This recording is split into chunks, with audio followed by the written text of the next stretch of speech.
কাছে এবং দূরে বসে যারা আমাকে দেখছেন সকলকে শুভেচ্ছা জানিয়ে শুরু করছি আমার আজকের ভিডিওর শুরুতে আমি আমার সকল সাবস্ক্রাইবারদেরকে অন্তরের অন্তঃস্থলে জানাচ্ছি অসংখ্য অসংখ্য ধন্যবাদ এবং মোবারকবাদ।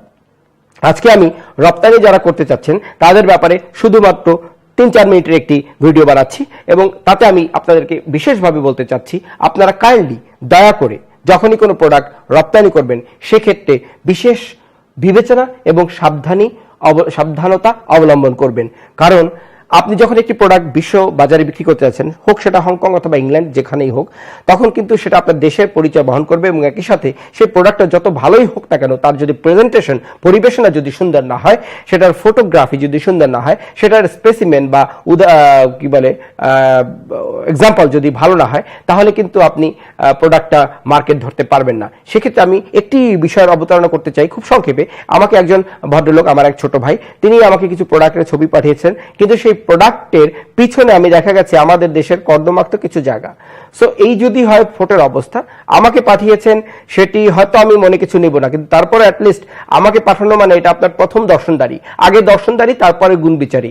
যদি আপনি প্রথমেই দর্শনে যদি আপনার ভালো না লাগে, তাহলে প্রোডাক্টটা কিন্তু পরবর্তীতে সেটার সম্পর্কে মানসিকতা হারিয়ে ফেলে, ক্রয়ের মানসিকতা হারিয়ে ফেলে। সেজন্য আমি বলবো আপনি যখনই একটি ফটো পাঠাবেন, সেই ফটোটার জন্য আপনি কিছু মেহনত করুন, হোমওয়ার্ক করুন। ফটোটার ব্যাকগ্রাউন্ডটা সলিড আছে কিনা, কালার ম্যাচিং হচ্ছে কিনা, কোন ডাইমেনশনে আপনি ফটোটা উঠাচ্ছেন এবং সেই প্রোডাক্টটার মাপ কি মাপের এই প্রোডাক্টটা, সেটিও কিন্তু আপনাকে উল্লেখ করতে হবে। যে এই যে কর্মপদ্ধতিগুলি, এগুলি ছাড়া আপনি মোবাইলে একটি ফটো তুললেন এবং পাঠিয়ে দিলেন, এভাবে ব্যবসা হয় না, এভাবে আপনি কাস্টমার ধরতে পারবেন না। সো এই ক্ষেত্রে আমি বলবো বিশেষ সাবধানতা অবলম্বন করতে হবে এবং যত্নবান হতে হবে। যদি আমি সঠিক কথাটা বলি, আপনাকে যত্নবান হতে হবে। আপনি যত্নবান হলে আপনার প্রোডাক্টটি কিন্তু আপনি বিশ্ববাজারে চালাতে পারেন।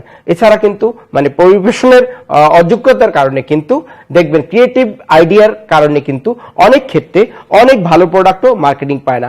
আমাদের বাংলাদেশের মেড ইন বাংলাদেশের যে কাপড়গুলি আমরা মার্ক এন্ড স্পেন্সার সহ পৃথিবীর বিভিন্ন বড় বড় ব্র্যান্ডে আমরা পাই, সেখানে আপনি দেখবেন একটি স্টিচিং পর্যন্ত এদিক ওদিক নেই। যেগুলি থাকে বা হয় সেগুলি কিন্তু বাংলাদেশে ওয়াস্টেজ হয়ে থেকে যায়, এখানে সেগুলি আসে যেগুলির মধ্যে কোনো খুঁত নেই।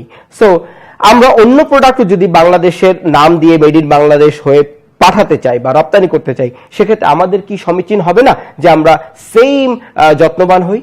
এবং বিদেশি কোম্পানিগুলি যখন আমাদের দেশ থেকে এগুলি তৈরি করে, তখন কিন্তু তারা স্ট্রিক্ট একটি আইন ফলো করে অথবা তাদের রেগুলেশন ফলো করতে হয় আমাদের কোম্পানিগুলিতে।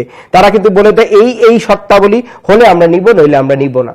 সো আমরাও যখন হংকং কিছু রপ্তানি করবেন আপনি, বা যদি ধরুন আমার মাধ্যমে আপনি করবেন, তাহলে কিন্তু আপনাকে সেটার যে গুণগত মান এবং তার সাথে যে তার যে পরিবেশনা, সেটার ব্যাপারে আপনাকে যত্নবান হতে হবে। আমি আশা করব আমি পরবর্তীতে আপনারা এই ব্যাপারটা নিয়ে আরো চিন্তা ভাবনা করবেন। কারণ আমি আগেই কথা বলেছি যে এই ব্যবসাগুলির ক্ষেত্রে কিন্তু অনেক অনেক জায়গা আছে, যেই জায়গাগুলিকে আপনাকে আয়ত্ত করতে হবে। শুধু ব্যবসা করব বললেই ব্যবসা হয় না, খুঁটিনাটি এটা বুঝতে হবে। হরেক জায়গার মধ্যে, প্রত্যেকটা জায়গার মধ্যে কিন্তু কিছু না কিছু লুফল থাকে, সেগুলি কিন্তু সুন্দরভাবে একটি দিতে হয়, একটি রূপ দিতে হয়। সেজন্যই ক্রিয়েটিভলি চিন্তা করতে হবে এবং আমাদের চিন্তা চেতনার ব্রেন চাইল্ডে আমরা কিন্তু একটি প্রোডাক্টকে মার্কেটিং করতে পারি।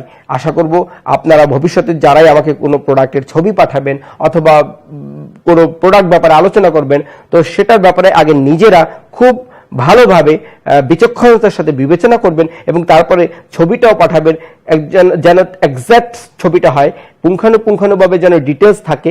তাতেই কিন্তু আপনি বায়ারকে একটি ছোট্ট পয়েন্ট দিয়ে কিন্তু আপনি একটা বায়ার পেয়ে যেতে পারেন। অনেক সময় কিন্তু 8-10টা মার্কেটে পণ্য রয়েছে, প্রোডাক্ট রয়েছে, সেগুলি কিন্তু বরাবরই একই, দামও এক, কোয়ালিটিও এক, কিন্তু কোন একটা প্রোডাক্টের একটা বিশেষত্ব যদি আপনি কাস্টমারের সাথে তুলে ধরতে পারেন যে এই আমার স্পেশালিটি আছে, এই জায়গাটা আছে, এই জায়গাটা অন্যগুলোর মধ্যে নেই, সেখান থেকে কিন্তু আপনি দেখা গেছে অভিজ্ঞতার আলোকে যে ওই একটি ছোট্ট পয়েন্টের দ্বারাও কিন্তু আপনি একটি বিশাল কন্ট্যাক্ট পেতে পারেন। যাই হোক, যত্নবান হবেন এবং আশা করব আরো ডিসকাস আমাদের হবে।